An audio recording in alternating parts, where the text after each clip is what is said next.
예, 오늘 고린도전서 11장에 있는 말씀은 그때 당시에 이제 예배 11장에 있는 말씀은 예배자의 태도와 자세 이렇게 볼 수가 있습니다. 그래서 7장에서는 이제 결혼 문제, 우상에게 드려진 제물, 그리고 이제 11장부터는 교회 생활을 다루는데요. 마지막 10장에서는 먹든지 마시든지 하나님의 영광을 위하여 하라. 그 이유는 뭐냐? 한 영혼이라도 구원시키기 위한 하나님의 목적. 그래서 11장부터 14장까지는 예배에 관한 여러 가지 이제 문제들을, 고린도 교회에 있는 문제들을 다루고 있습니다. 그리고 오늘 1장 1절에서 16절까지는 예배 시에 예배에 관한 여러 가지 문제가 있는데, 지금 이거는 우리하고는 전혀 상관이 없는 그런 얘기인데, 그때 당시의 문화에서 여자들이 무엇을 쓰는 거가 왜 여기 지금 성경에 이게 나와 있는가? 우리는 그 시대의 문화를 이해를 하면은, 우리가 지금 살아가는 이 시대에도 우리의 삶의 태도와 자세가 어떻게 이 사회와 적응하면서 살아나가야 하는지를 알 수가 있습니다. 그래서 11장 1절에 보면은 내가 그리스도를 본받는 자 된 것 같이 너희는 나를 본받는 자가 되라. 이건 10장 전체의 결론이라고 볼 수가 있습니다. 그래서 내가 어떻게 살아왔는가? 나는 한 영혼이라도 더 구원시키기 위해서 먹든지 마시든지 무엇을 하든지 하나님의 영광을 위해 살았으니까 너희들이 나를 본받아서 너희도 그렇게 살아. 그렇게 지금 10장의 결론이 11장 1절이라고 볼 수가 있습니다. 그래서 교회 안에서 여러 가지 문제들이 많이 일어나는데, 오늘 이제 2절에서부터 16절까지는 지금 우리하고는 별로 상관이 없는, 이때 당시에 고린도 교회에는 신분이 굉장히 차이가 많이 났어요. 귀부인들도 있었고 귀족들도 있었고 노예들도 있었고, 근데 고린도 자체 그 도시의 60% 이상이 다 노예였어요. 그러다 보니까 거기에 이제 교회로 이렇게 들어오는 사람들, 노예들도 들어오고 일반 상인도 들어오고 귀빈도, 하여튼 많은 다양한 사람들이 이렇게 들어오다 보니까 교회가 파벌이 생겨지는 거예요. 노예는 이렇게 낮은 신분이 낮은 사람은 낮은 대로, 높은 사람은 높은 대로 서로 무시하고 서로 이런 게 있는데, 교회 안에서 진리를 알지, 진리의 자유를 선포하다 보니까 문제가 이제 그 시대의 문화하고 충돌이 된 거예요. 그 시대에는 여자들이, 기부인들은 다 머리를 기르고 머리에 뭔가를 쓰고 다녔답니다. 이게 쓰고 다니는 거가 뭐냐? 나는 상류층 사람이야.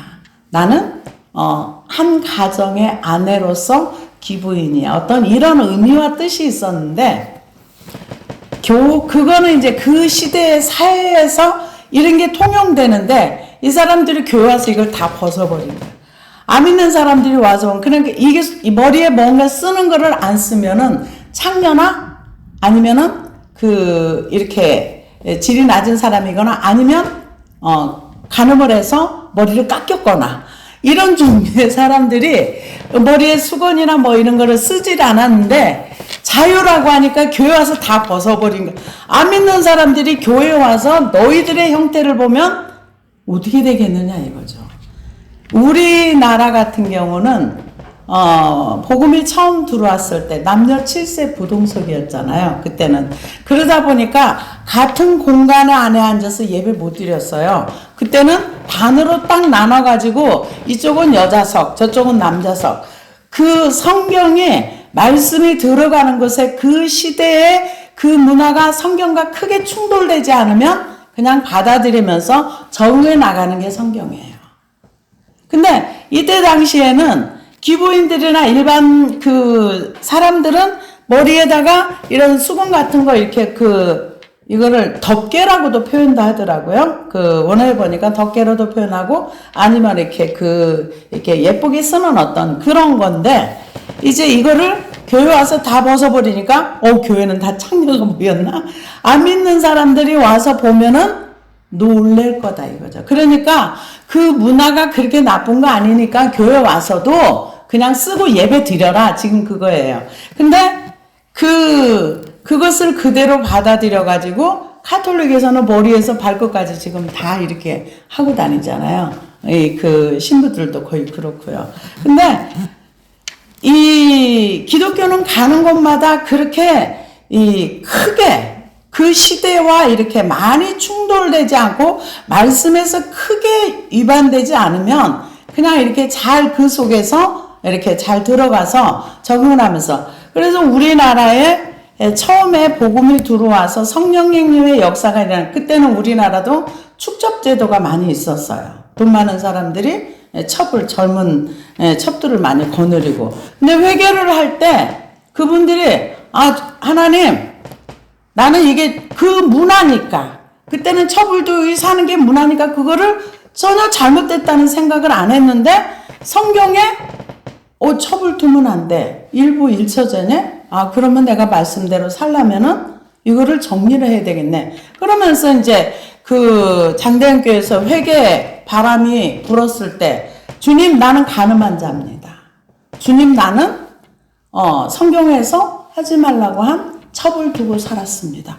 회개하고 그 첩들에게 살 만큼 재산 띄어서 주고 이게 진짜 회개였거든. 그래서 그런 걸 보고서 안 믿는 사람들이 돌아오는 경우가 그리고 많았고요. 이때에도 주인과 노예가 함께 예배를 드리면 이 시대는 이게 통용할 수 없는 시대. 우리나라에도 처음에 들어왔을 때 상정과 그러니까 양반과 쌍놈이 같이 예배를 드린다.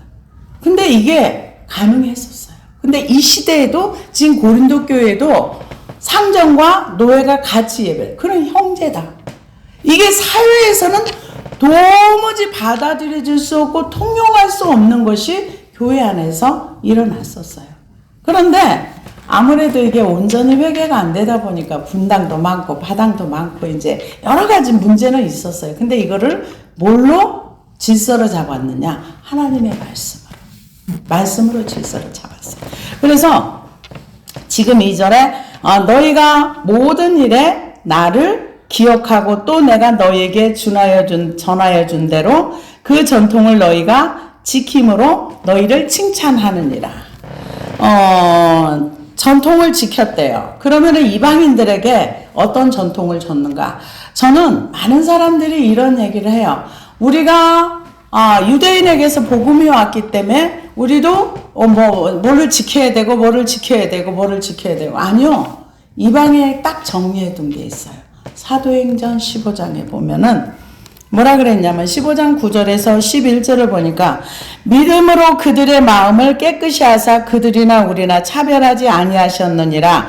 그런데 지금 너희가 어찌하여 하나님을 시험하여 우리 조상도 우리도 능히 매지 못한 멍에를 제자들의 목에 두려느냐. 그러나 우리는 그들이 우리와 동일하게 주 예수의 은혜로 구원받는 줄을 믿노라 하니라. 그러므로 내 의견에는 이방인 중에서 하나님께로 돌아오는 자들은 괴롭게 하지 말고 다만 우상의 더러운 것과 음행과 목매어 죽인 것과 피를 멀리하라고 편지하는 것이 옳으니 이에 사도와 장로와 온 교회가 그 중에서 사람들을 택하여 바울과 바나바와 함께 안디옥으로 보내기를 결정하니 곧 형제 중에 인도자인 바사바라 하는 유다와 실라더라.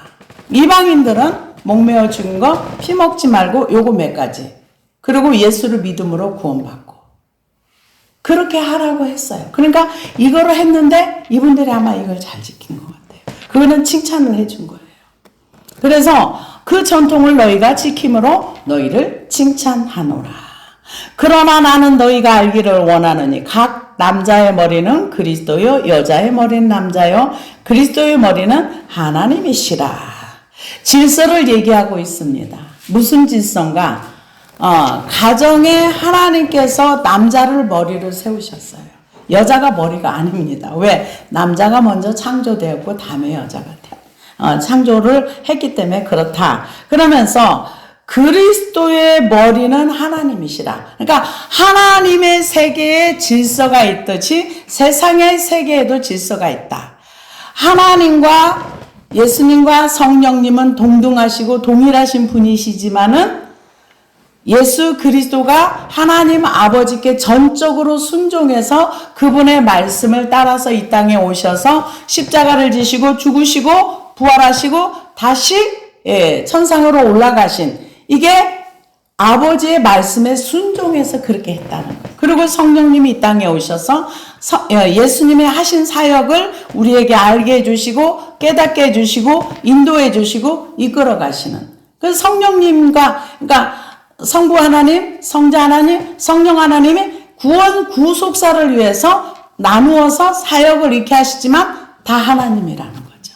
그런 것처럼 남자와 여자는 똑같지만은 남자가 먼저 창조돼서 하나님께서 남자를 머리로 세워뒀다. 그 남자의 머리는 누구냐? 그리스도다. 그리스도의 머리는 누구냐? 하나님이시다. 지금 그걸 설명하고 있습니다. 그래서 무릇 남자로서 머리에 무엇을 쓰고 기도나 예언을 하는 자는 그 머리를 욕되게 하는 것이요. 그 남자로서 뭐를 썼다는 얘기는 이때 당시에 그 남자들이 머리를 잘 안 길렀대요. 그렇게 길게 안 했답니다. 근데 철학자들은 긴 머리를 하고 있었대요. 근데 이 지금 머리에 뭘 쓴다는 거는 우리가 무슨 영화나 보면 이렇게 머리까지 이렇게 뒤집어 쓰고 이 몸 전체 길게 해가지고 머리까지 이렇게 뒤집어 쓰고, 이거는 독특한 그 시대에 좀 흔치 않은 사람들이, 이제 특별한 사람들이 하는 그런 거였던 거 봐요. 근데 그거 교회 가지고 오지 말아라는 거예요. 그렇게 남자가 그런 거 하지 마라. 지금 그걸 얘기해. 물은 남자로서 머리에 무엇을 쓰고 기도나 예언을 하는 자는 그 머리를 욕되게 하는 것이요. 무릇 여자로서 머리에 쓴 것을 벗고 기도나 예언을 하는 자는 그 머리를 욕되게 하는 것이니 이는 머리를 민 것과 다름이 없느니라. 그러니까 귀부인으로서 사회에서 그런 통용되는 것을 교회 안에서 다 해체해버리고 다른 사람들이 너희를 볼 때 창녀나 이상한 여자로 보지 않도록 하라는 거죠. 그러니까 사회의 질서를 그대로 인정하고 세상 사람들이 예수 믿는 사람 볼 때 뭐 저런 게 다 있어? 이런 소리 듣지 않도록 하라는 그 얘기입니다. 그 시대의 문화가 이런 문화가 있었답니다. 그 이후에 이제 이런 것들은 다 없어지고 우리나라도 물론 남녀 7세 부동세 이것도 없어지고, 옛날에 저희가 그 70년대 교회 다닐 때 이렇게 섞어서 못 앉았었어요. 저희가 70년대 교회 다닐 때는 남자는 남자석, 여자는 여자석, 여자가 남자석에 못 가고 남자가 여자석에 못 가는데 이게 법으로 정해놓은 게 아니라 암묵적으로 그렇게 가면 안 되는 거였어요. 가족끼리 못 앉았어요. 각자 흩어져서 앉았었어요. 근데 지금은 아니잖아요. 근데 그 시대에 그런 게 있었다는 거죠. 그래서 여기 예언을 한다. 그러나 하나님께서 이때는 성경이 완성되질 않았기 때문에 직접 받아서 예언하는 사람도 있었답니다. 만일 여자가 머리를 가리지 않거든 깎을 것이요. 만일 깎거나 미는 것이 여자에게 부끄러움이 되거든 가릴지니라. 밀어버리든가 그냥 이렇게 뒤집어 쓰라는 거죠. 그러니까 사회적인 어떤 통념에서 그게 벗어나지 않고 이렇게 하지 말라는 거예요. 그냥 그 사회에서 좋은 쪽으로 가면 그렇게 해서 교회 들어와 가지고 교회에서 뭐 이상한 집단들이 다 있어, 뭐 저런 사람들이 있어, 이런 소리 듣지 않도록 하라는 겁니다. 남자는 하나님의 형상의 영광이니 그 머리를 마땅히 가리지 않거니와 여자는 남자의 영광이니라. 남자가 여자에게서 난 것이 아니요 여자가 남자에게서 났으며 또 남자가 여자를 위하여 지음을 받지 아니하고 여자가 남자를 위하여 지음을 받은 것이니 그러므로 여자는 천사들로 말미암아 권세 아래 있는 표를 그 머리에 둘지니라. 그러나 주 안에는 남자 없이 여자만 있지 않고 여자 없이 남자만 있지 아니하니라. 이는 남자가 여자에게서 난 것 같이 남자도 여자로 말미암아 났음이라. 그리고 모든 것은 하나님께서 낳느니라. 이 얘기는 복잡하게 얘기를 했지만은 남자를 통해서 여자가 낳고 또 여자를 통해서 남자가 낳고 그런데 남자와 여자가 먼저 지음받고 나중 지음받고 그리고 남자를 위해서 여자가 돕는 배필로 지음을 받았고 그런데 그렇다고 해서 누가 더 우월하고 누가 더 못났고 누가 더 이게 아니라 이건 질서인데 모든 것이 하나님께로 났다. 지금 그것을 얘기하고 있습니다. 이게 뭐 복잡한 얘기는 아니에요. 그래서 서로에게 서로가 필요하다 그 얘기죠. 왜? 하나님이 창조하신 거니까. 근데 이제 마지막 때가 되면은 하나님의 창조의 질서를 깨죠. 결혼은 하나님께서 만드신 제도예요. 제도인데 그냥 본인이 결혼 안 하고 싶어서 안 하고 하기 싫어서 안 하고 그건 괜찮은데 자꾸 이거를 질서를 깨가지고 이제 이거를 자꾸 이제 그 사람들의 생각을 이상하게 만드니까 이제 그게 문제가 되는 거죠. 그래서 그러나 주 안에서 남자 없이 여자만 있지 않고 여자 없이 남자만 있지 아니하니라. 이는 여자에게 난 것 같이 남자도 여자로 말미암아 났으며 그리고 모든 것은 하나님께로서 났느니라. 너희는 스스로 판단하라. 여자가 머리를 가리지 않고 하나님께 기도하는 것이 마땅하냐. 만일 남자에게 긴 머리가 있으면 자기에게 부끄러움이 되는 것을 본성이 너희에게 가르치지 아니하느냐. 만일 여자가 긴 머리가 있으면 자기에게 영광이 되나니 긴 머리를 가리는 것을 대신하여 주셨기 때문이라. 여자 머리 기르는 거 괜찮아. 지금 그 얘기를 하고 있는 거예요. 논쟁하려는 생각을 가진 자가 있을지라도 우리에게나 하나님의 모든 교회에 이런 관례가 없느니라. 잘 판단하고 분별하라는 거죠. 이 시대를 바라보면서 시대에서 손가락질하는 그런 행동하지 말라는 거죠. 그 시대는 여자들이 머리를 뭔가 수건이나 뭔 터번 같은 걸 가리고 쓰고 다니는데 그게 보통 사회적인 통례고 관례였는데 이 사람들이 교회 와가지고 다 벗어버리면 그때 당시에 머리에 쓰는 걸 안 쓰는 사람은 창녀나 아니면 간통을 했던 여자이거나 아니면은 이상한 그 질이 낮은 여자로 봤는데 교회 안에 들어왔는데 모든 여자 다 머리를 벗고 있어. 그러면 이 집단은 뭐야? 안 믿는 사람이 와서 보고 놀란다는 거죠. 그러니까 그냥 그대로 쓰고 사회 통념을 그대로 받아들여서 왜? 말씀과 크게 위배되지 않기 때문에. 지금 그것을 얘기하고 있습니다. 그러면서 이제 성만찬에 대한 이야기를 하고 있습니다. 성만찬은 뭐냐? 우리 지난주에 성찬 예식을 했는데요. 이 부분에 대해서 우리가 성만찬에 대해서는 좀 깊이 묵상해 볼 필요는 있습니다. 내가 명하는 이 일에 너희를 칭찬하지 아니하나니 이 부분은 그랬는데 지금 성만찬에 대해서 내가 너희를 칭찬할 수 없어. 그러면서 이제 야단친다는 얘기죠. 이는 너희의 모임이 유익이 못되고 도리어 해로움이라. 먼저 너희가 교회에 모일 때 너희 중에 분쟁이 있다 함을 듣고 어느 정도 믿거니와 너희 중에 파당이 있어야 너희 중에 옳다 인정함을 받는 자들이 나타나게 되리라. 그런즉 너희가 함께 모여서 주의 만찬을 먹을 수 없으니 이는 먹을 때 각각 자기의 만찬을 먼저 갖다 먹으므로 어떤 사람은 시장하고 어떤 사람은 취함이라. 이 얘기는 무슨 얘기냐면은 지금 이 초대교회는 우리하고 지금 환경이 다릅니다. 이들은 집에서 대부분 모였었어요. 집에서 이렇게 모였는데 사람들이 일이 끝나고 나면은 아마 애찬을 한 다음에 그 만찬을 성만찬을 했나 봐요. 아마 그 매일 했던 것 같아요. 그랬는데 뭐 이제 돈 많은 부자도 있고 가난한 사람도 있고 근데 자기 집에서 먹을 거를 가져와 가지고 같이 이렇게 나누면서 교제를 하면서 그러니까 목적이 애찬을 하면서 교제를 하고 그 이후에 성만찬을 했는데 이 사람들이 돈이 많고 먹을 게 많은 사람들은 가지고 와서 미리 다 먹어가지고 배부르고 술 취했단 거예요.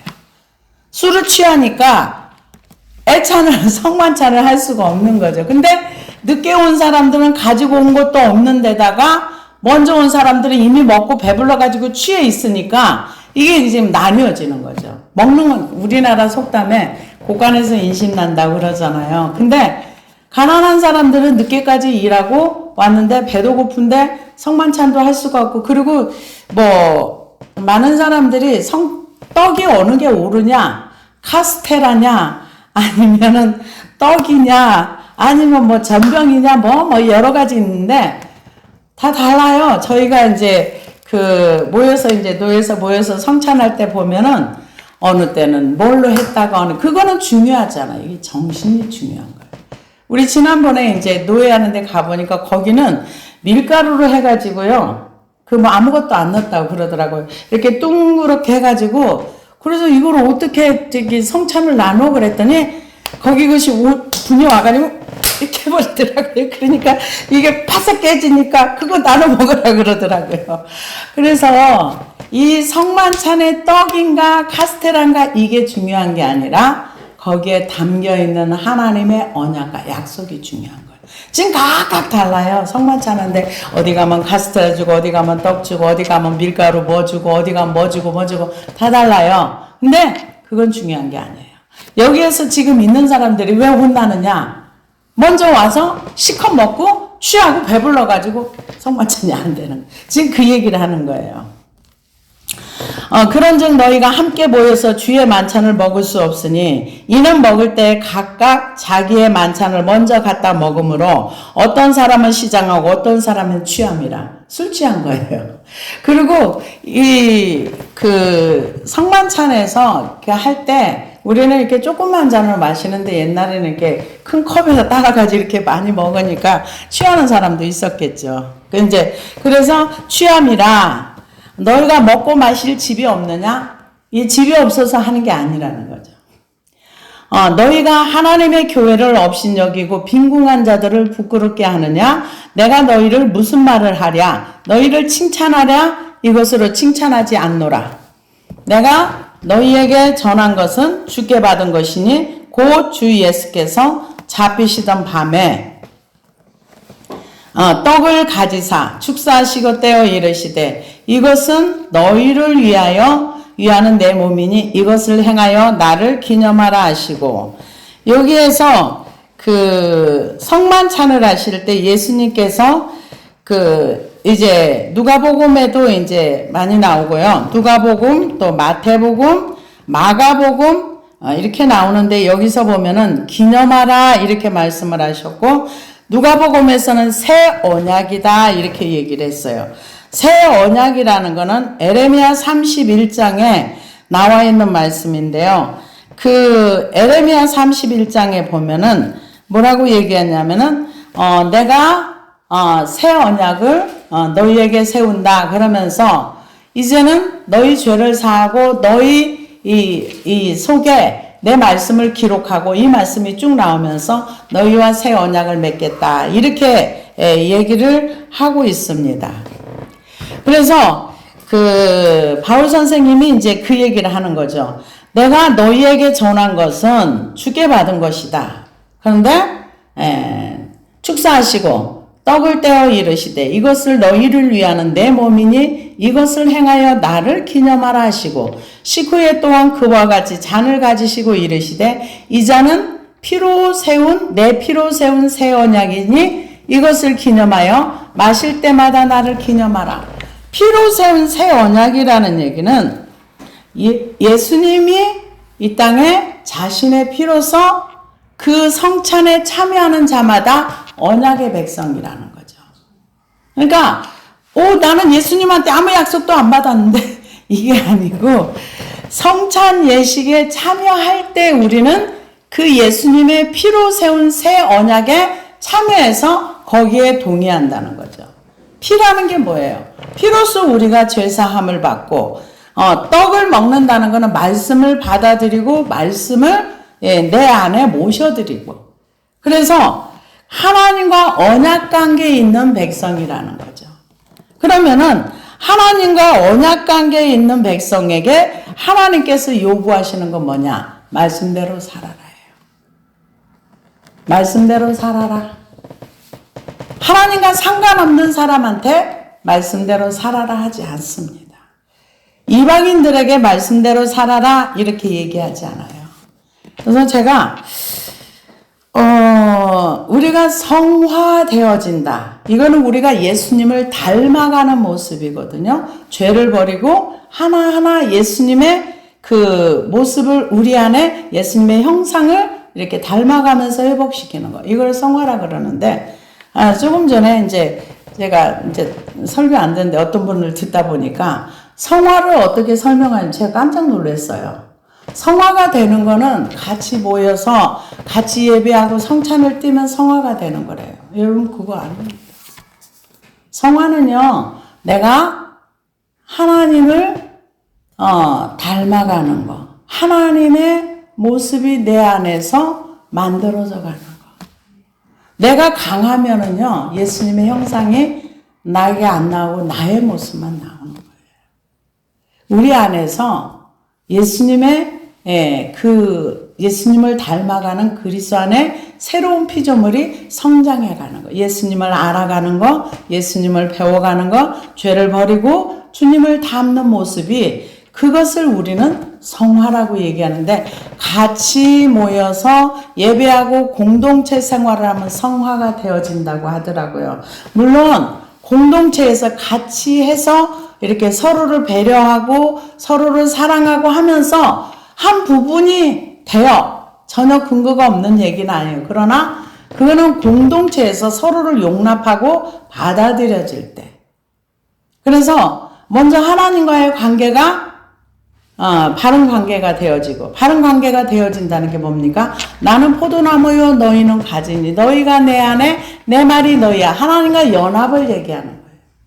그러면 주님이 원하시는 열매가, 그 가지가 무슨 열매를 맺으려고 해서 열매가 맺히는 게 아니라 뿌리로부터 그 나무의 형태에 의해서 열매가 나오는 거예요. 그래서 포도나무는 포도가 열리는 거고 감나무는 감이 열리는 거고, 열매로서 그 나무가 어떤 나무인지를 아는 것처럼 우리가 어떤 삶을 사느냐에 따라서 사람들이 우리를 보고 저 사람은 저런 사람이야 이렇게 말을 하는 거죠. 그래서 여기에서 내 피로 세운 새 언약이니 이것을 마실 때마다 나를 기념하라. 나는 하나님과 언약된 백성이라는 거. 그래서 하나님의 말씀이 내 마음에 내 생각에 새겨지고, 그리고 내가 언약 백성으로서 이 땅을 살아가는 것입니다. 그것을 얘기하는 거예요. 그래서 그의 죽으심과 다시 오실 때까지 우리를 위해서 죽으시고 인류의 죄를 위해서 십자가에서 죽으시고 부활하시고 다시 오실 그 메시아를 기다리는 게 새 언약에 참여하는 것입니다. 그래서 너희가 이 떡을 먹으며 이 잔을 마실 때마다 주의 죽으심과 그가 오실 때까지 전하는 것이니라. 그러니까 우리가 그 성찬에 참여하면서 그 떡을 먹고 또 그 포도주를 마시면서 기념하는 거고, 우리가 매일매일의 삶 가운데서는 하나님의 말씀을 잘 받아들여서 나의 피와 살이 돼서 하나님의 말씀을 내 손발로 움직여서 순종하는 삶, 그리고 그의 피로 내 죄를 씻고, 이거는 누가 나를 위해서 해줄 수 있는 부분이 아닙니다. 누구도 내가 살아온 삶을 알 수가 없어요. 나만 아는 거. 내가 하나님 앞에 살았던 것을 나는 옳다고 살았지만은 말씀의 기준에 보니까 내가 옳지 않았어. 그거 버리는 겁니다. 그래서 주의 오실 때까지 우리는 내가 하나님의 말씀을 받아들이고 그리스도의 피로 내 죄를 씻고, 그리고 오실 때까지, 주님 만날 때까지 이 복음을 전하는 거예요. 예수님이 우리를 위해서 죽으셨어. 우리의 죄 문제를 해결하셨어. 그래서 우리의 죄를 가지고 십자가 밑에 가지고 가면 이 죄 문제가 해결이 돼요. 그러면서 전하는 것이라는 거죠. 내가 자유해야 자유가 뭔지를 다른 사람한테 설명할 수 있어요. 제가 이제 짐을 자꾸 주님 앞에 이렇게 내려놓고 하다 보니까 전에는 내가 짐을 지고 있는지도 몰랐어요. 근데 이제는 알더라고요. 내가 지금 짐이 있구나. 이제는 알아져요. 그래서 이 좁은 길, 이 길은 가보지 않으면 설명을 할 수가 없더라고요. 가보니까 알겠어요. 그래서 오실 때까지 전하는 것이니라. 그래서 우리가 할 수만 있으면 한 영혼이라도 더 진짜 참 하나님을 만날 수 있도록 중매쟁이 역할을 해야 돼요. 고린도후서 5장에서는 뭐라 그랬어요? 나는 신부를, 너희를 그리스도 예수의 신부로 중매한다. 그러려면 어떻게 해요? 내가 만난 예수님을 잘 전하고 그분의 사정을 주님께 아뢰어줘서 그리고 서로 만나서 그분이 예수 그리스도를 만나서 이렇게 성장할 수 있도록 우리가 도와줘야 되는 거죠. 그래서 그러므로 누구든지 주의 떡이나 잔을 합당하지 않게 먹고 마시는 자는 주의 몸과 피에 대하여 죄를 짓는 것이라. 그 정신과 그거를 제대로 알지 못하고 가볍게 여기지 말라는 거죠. 그러므로 너희 중에 약한 자와 병든 자가 많고 잠자는 자도 적지 아니하니 우리가 우리를 살폈으면 판단을 받지 아니하려니와 우리가 판단을 받는 것은 주께 징계를 받는 것이니 이는 우리로 세상과 함께 정죄함을 받지 않게 하려 함이라. 그런즉 내 형제들아 먹으러 모일 때에 서로 기다리라. 지금 성만찬을 얘기하면서 먼저 먹지 말고 다른 사람 시험 들게 하지 말고 기다렸다 같이 저녁 예찬을 먹고 그러고 나서 그리고 성만찬을 해. 지금 그 얘기예요. 그러니까 이렇게 안 하면은 성찬의 의미가 없어. 우리는 지금 이제 1년에 몇 번 하지만은 그때는 그들의 삶 속에 이것을 끊임없이 그 주의 죽으심과 부활하심을 사람들에게 전하면서 아마 이렇게 했던 것 같아요. 근데 이게 성찬에 대한 올바른 태도와 자세를 가지지 않다 보니까 죄로 인해서 병든 자가 많고 죽는 자가 많고 징계를 받았다는 거죠. 그래서 징계받지 말라는 거죠. 우리가 판단을 받는 것은 주께 징계를 받는 것이니. 여러분, 징계하고 진노는 다릅니다. 징계는 매맞는 거예요. 혼나는 거예요. 진노는 하나님의 분노가 쏟아지는 거예요. 우리가 뭘 잘못해서 매맞는 거 괜찮아요. 아버지 잘못했어요. 그러면은 회개하고 돌이키면 그냥 풀어져요. 근데 진노는 끝나는 거예요. 나중에 마지막 그 주님이 이제 그 7년 대환란은 진노의 기간이에요. 그래서 우리에게 그때 남지 말고 다 오라는 거예요. 준비해서. 우리가 전에도 말씀을 드렸지만 가는 거 몰라서 못 가는 게 아니에요. 안 해서 못 가는 거지. 그 열처녀의 비유에서 보면은 기름도 살 줄도 알았어요. 어디가 사는 것도 알았어요. 근데 단지 뭘 몰랐는가? 기름이 떨어진 걸 몰랐어. 불이 꺼져가는 걸 몰랐어. 나중에 사가지고 왔는데 끝났잖아요. 그러니까 타이밍을 잘 맞춰야 돼요. 몰라서 그 5이 남은 게 아니에요. 자기가 기름이 떨어진 걸 모르고. 근데 거기 보면 다 잔다 그랬어요. 5은 안 자고 5만 깨어있대. 이게 아니에요. 다 똑같이 잤어요. 근데 기름이 여분이 있는 사람이 있었고 없는 사람이 있었어요. 근데 여분이 없는 사람들은 몰라서 안 한 게 아니에요. 살 줄도 알았고 준비할 줄도 알았고 근데 기름 떨어진 걸 그거를 몰랐던 거예요. 그래서 못 간 거예요. 그래서 이 판단을 받는 거, 징계를 받는 거, 징계받는 거 괜찮아요. 뭐 환경에 어려움이 오고 힘들고 어려운 거 괜찮아요. 그거는 회개하고 하면은 지나갈 수 있어요. 근데 진노 가운데 들어가는 거는 이게 징계와 진노를 잘 분별하시라고 제가 다시 한번 말씀을 드리는 겁니다.